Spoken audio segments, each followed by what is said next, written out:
Up and down these magical mushrooms go. They will take you higher and higher, but be careful not to fall and sink without a trace.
bow down before the master of the vegetable patch, the prize-winning plant who can summon an army of cabbage with a wave of his noble tendril. He's delicious, he's nutritious, he's Zarok's secret recipe. He's the Pumpkin King.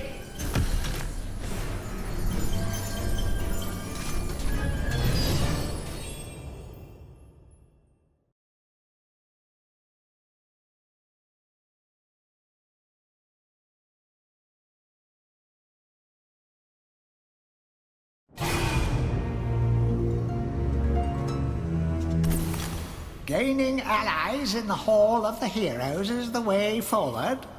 Hack, choppity chop, off with a few zombies' heads, and it thinks it can redeem itself in battle. You still have a long way to go to rank as the best.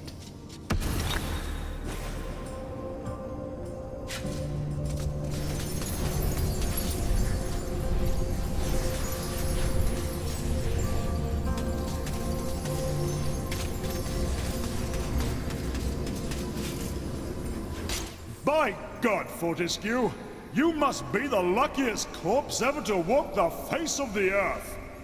I have something here I can lend to you.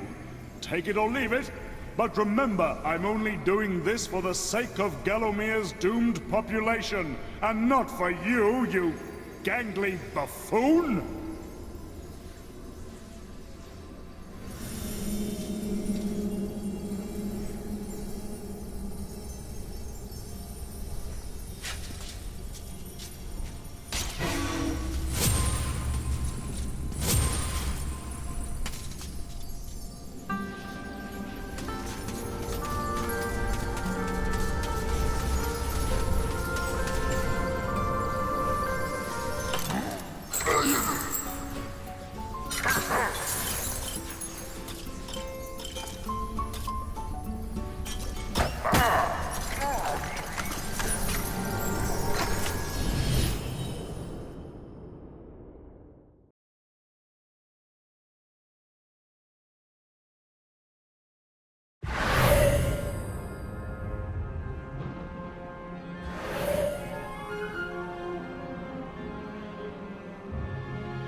The King Pumpkin sleeps. If you want an audience with this regal plant, you should mash all of his pod sacks.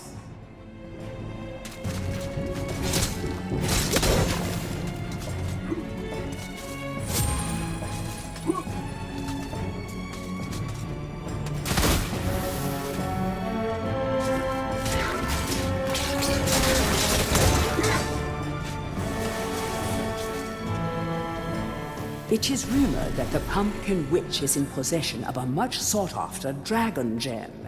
If you have a witch talisman, you could summon this kindly witch.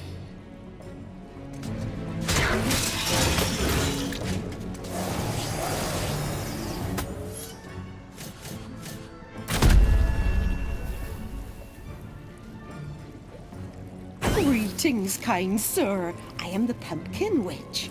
I'm like a mother to those pumpkins. I give them all the love and care a young fruit could ever ask for. From the moment they first push a shoot above the soil, right up until their heads are cut off and eaten. And look, see how they repay me, running around and causing mischief. That nasty old big pumpkin has a bad influence on the young seedlings. If you teach him a lesson in manners, I might give you a nice present.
A most edifying spectacle, sir.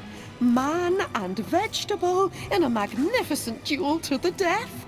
Oh, I've come over all of a doodar. Here, have this lovely dragon gem as your reward. Oh, lovely, majestic creatures dragons are.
Dan.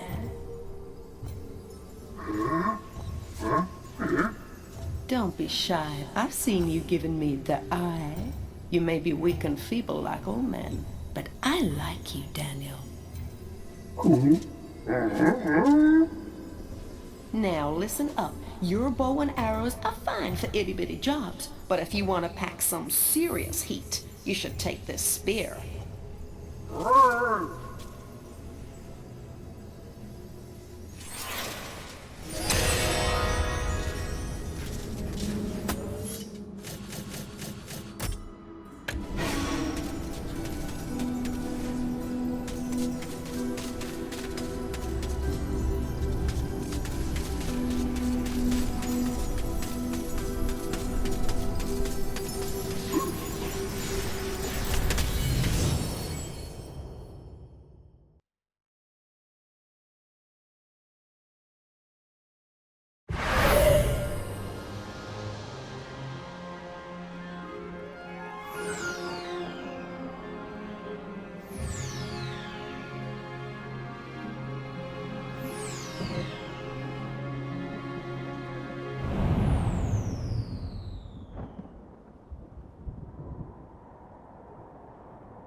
Poor villagers.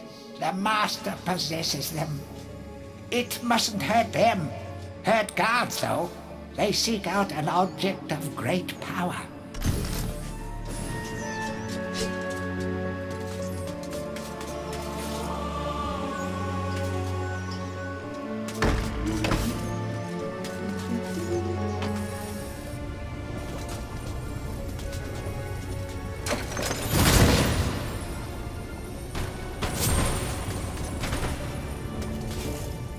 Blacksmith's Monthly.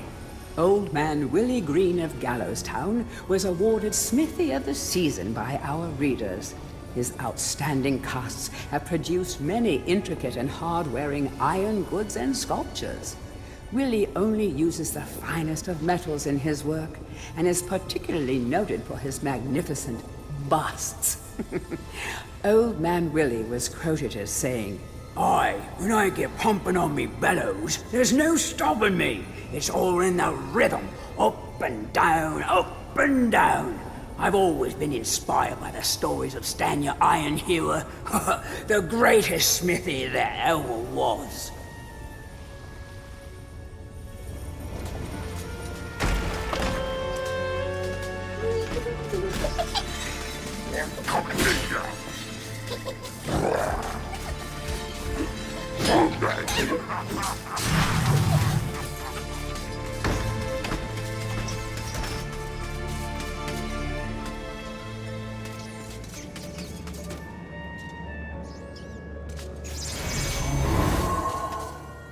A crucifix once stood here, but the mayor took it.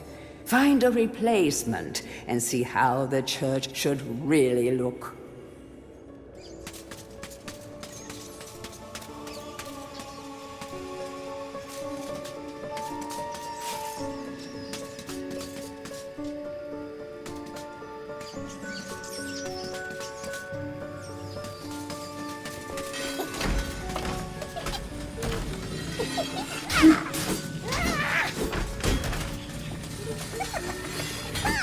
The rune key is held aloft by the flow of water from the fountain.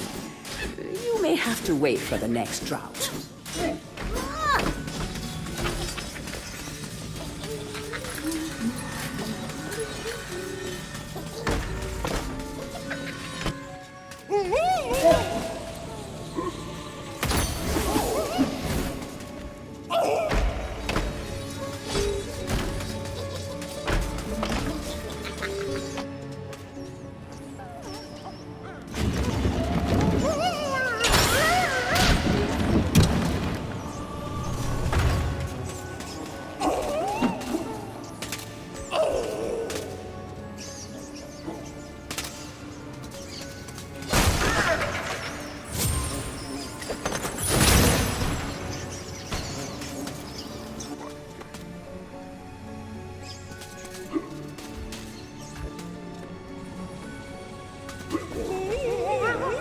Bust of Mr. Shanks, landlord of the Troll's Head.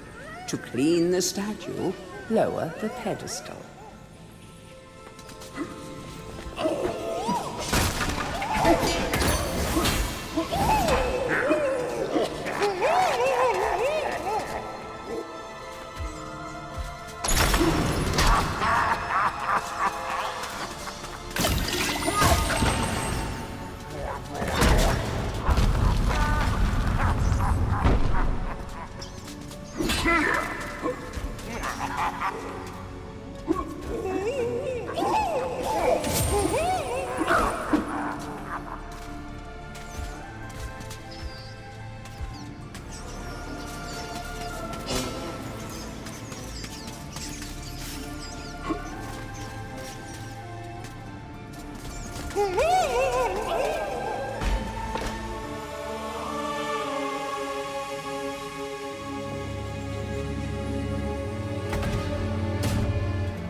Hurry, comrades, tear this place apart.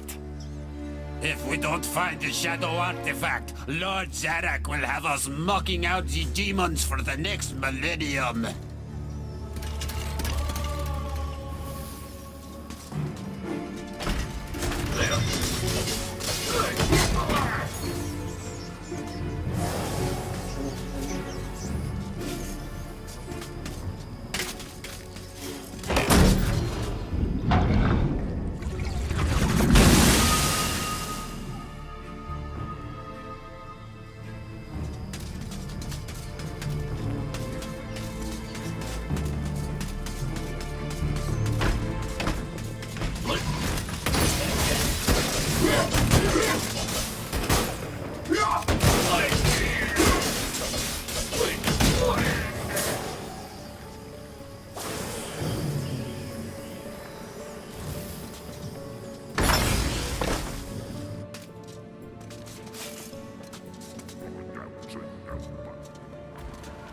History of Gallowmere, Volume 1.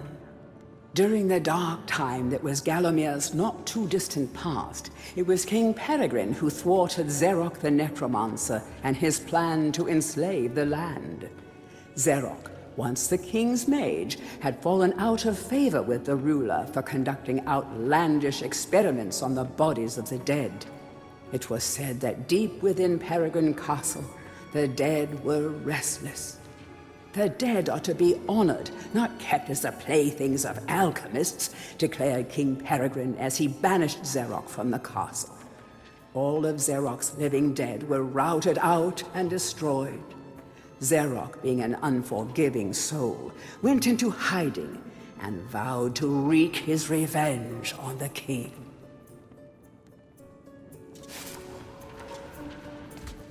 History of Gallowmere, Volume 2. Rumors of ill-doing and dark deeds abounded through the land of Gallowmere. It was whispered that Xeroc had employed the aid of shadowy demons to help build a vast castle. Under the cover of night, Xeroc's dark army spilled forth from their corrupt haven. The army marched south across the Silver Mountains and through the Silver Woods. Soon afterwards, even the Pumpkin Lands belonged to Xeroc. The folk of Gallows Town cried out for help. "Save us, good King Peregrine." Retaliation was swift and violent. King Peregrine's forces, led by the brave Sir Fortescue, drove Xeroc's army back from Gallows Town. Oh, there was much rejoicing, but the war was not yet over.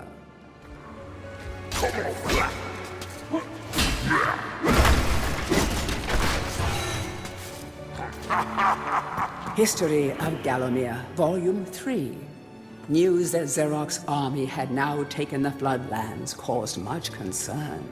From this vantage point, Xeroc could march west to take the Enchanted Forest. This sacred place would prove a bitter defeat if it fell into the hands of the evil sorcerer. It was Sir Dan Fortescue who once again led the king's militia to rid the demon host from the land. Yet the evil wizard was cunning and had prepared an ambush. Titanic battle ensued, of which history has never seen the like. It is said that the day would have gone to Xeroc, but for the skill and valor of one man. Fortescue led the charge deep into the massed ranks of the undead, felling Xeroc's bodyguard, the fearful Lord Coddoc, and before finally succumbing to his own mortal wounds, slew the traitorous sorcerer with a mighty sweep of his sword. History of Gallowmere, Volume 4. The forces of evil were destroyed, but at a terrible price.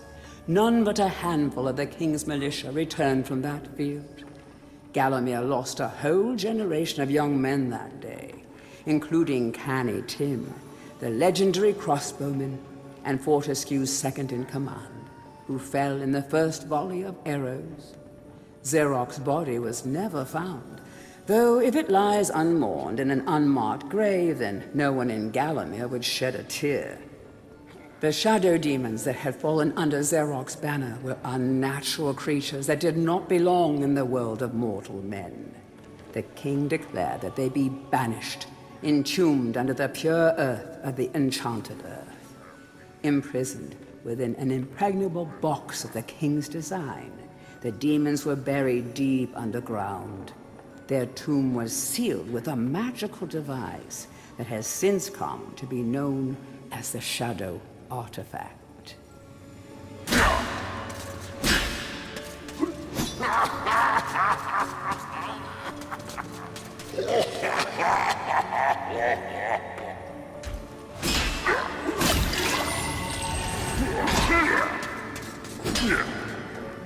Tourist Guide to Gallowmere.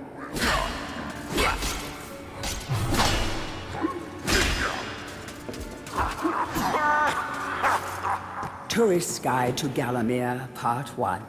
The land of Gallowmere is a wondrous land of breathtaking sights and adventure. If it's beauty you are looking for, be sure to check out the sights of the Enchanted Forest. Scale the heights and see the nests of giant dragon birds. Seek out weird and wonderful plant life.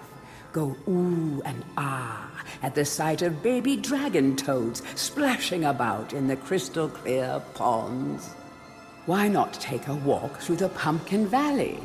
Pumpkin is Gallowmere's favorite dish, and about now the valley is just bulging under the weight of young podlings awaiting harvest.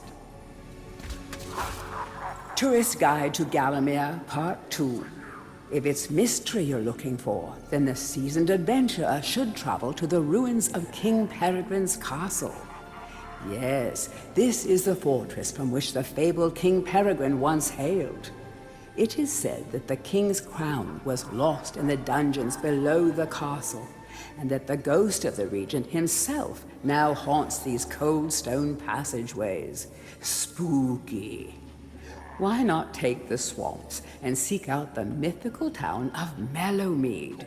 This place was once said to be a place of fantastical arcane alchemy, but an age has passed since it was consumed by the murky swamps. Perhaps great treasure awaits any adventurer that can locate its watery resting place. Heroes from History, a retrospective. Chapter 1. In addition to being the strongest man who ever lived, Stanyer Ironhewer was unsurpassed in his skill as a blacksmith. He was equally happy pounding on his anvil at home as he was pounding on someone's head in battle. It was said that his only fear was the end of the village smithy as the focus of manufacture in favor of more centralized units. As if.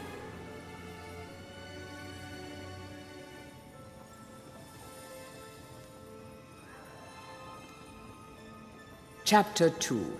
Born a humble peasant to one of the nomadic tribes from the Eastlands, Bloodmanoth Skullcleaver gathered an army of horsemen and swept over half the civilized world. When he finally died, attempting a single-handed attack on a garrison in the north while armed only with a spike on his helmet, he was the richest and most powerful peasant of his day.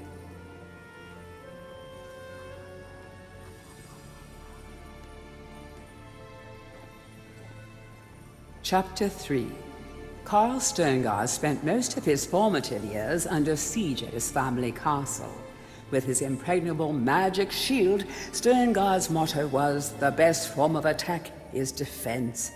Sadly, his shield couldn't protect him against poor eating habits, and he died during a post-battle feast while swallowing a large sausage he had failed to chew.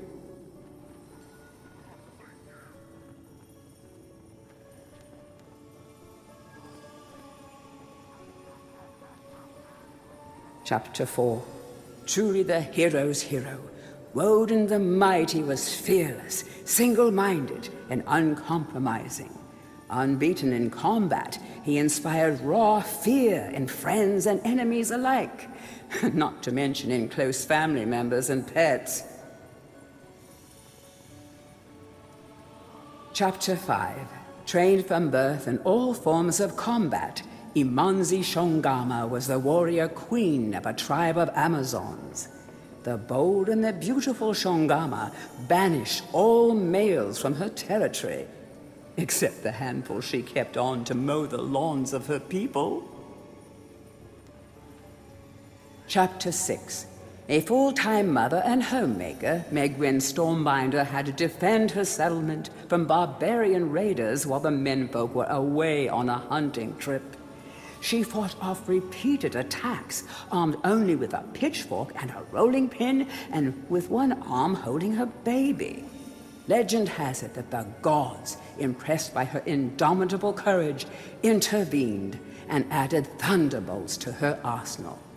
She won the battle with a couple of bolts to spare on her husband when he finally returned.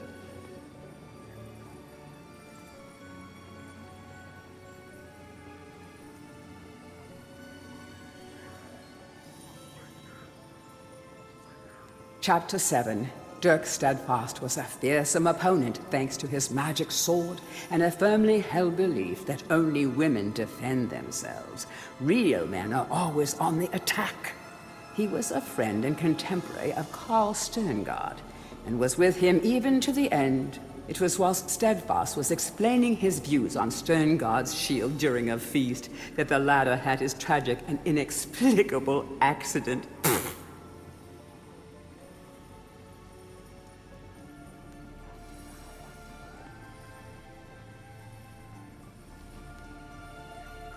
Chapter 8. Descended from the finest centaur bloodstock, Ravenhooves the Archer was the last prince of his people. A proud and haughty aristocrat, he was an accomplished hunter, sportsman, duelist, playboy, raconteur, and 3 times Derby winner.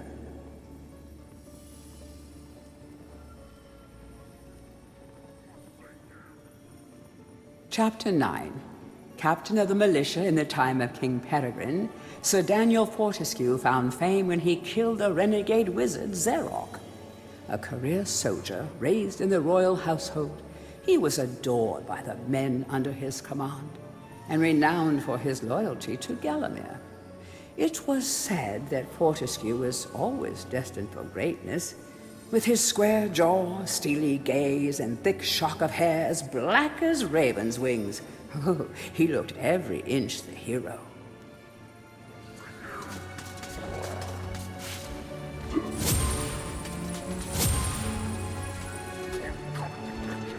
To whom it may concern, I must make haste, for Zerok's men will be here within the hour.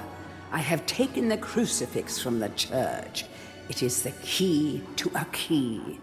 I used the cross to make the attached cast. Then I had it destroyed. It is my hope that this cast falls into the hands of a just and good hero. Signed, the town mayor.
Dear Sir or Madam, on my travels across Gallowmere, I have come across many mysterious and enchanting finds. However, that which filled me with deepest dread was discovery of the tomb of the Shadow Demons.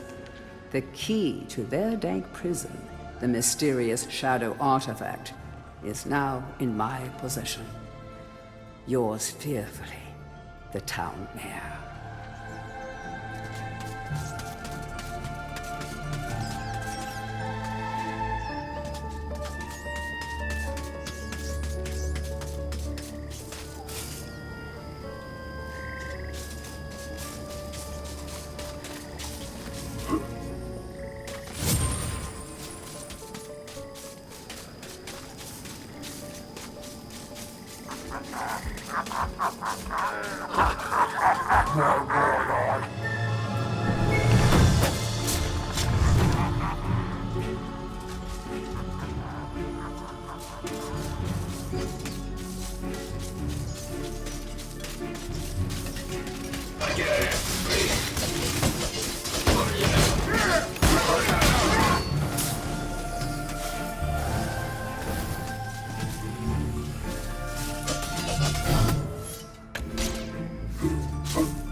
Capture that greedy profiteer, the town mayor.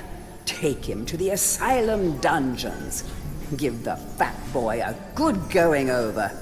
Locate the shadow artifact. Bring me back something nice.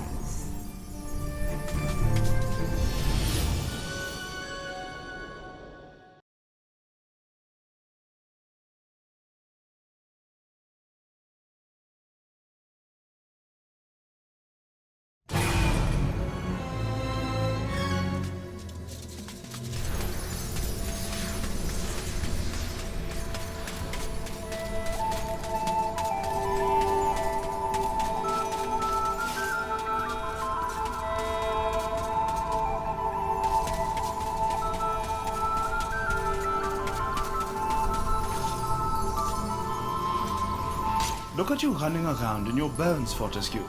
You're so nouveau dead. I, Ravenhooves, last prince of the Centaurs, have not galloped the earth in over 10,000 years. Do yourself a favor, Fortescue. Take my longbow, more powerful than a crossbow. The option of flaming arrows, it is truly the weapon of noblemen. Congratulations! You don't quite have my breeding, Mr. Johnny-come-lately, but there's hope for you yet.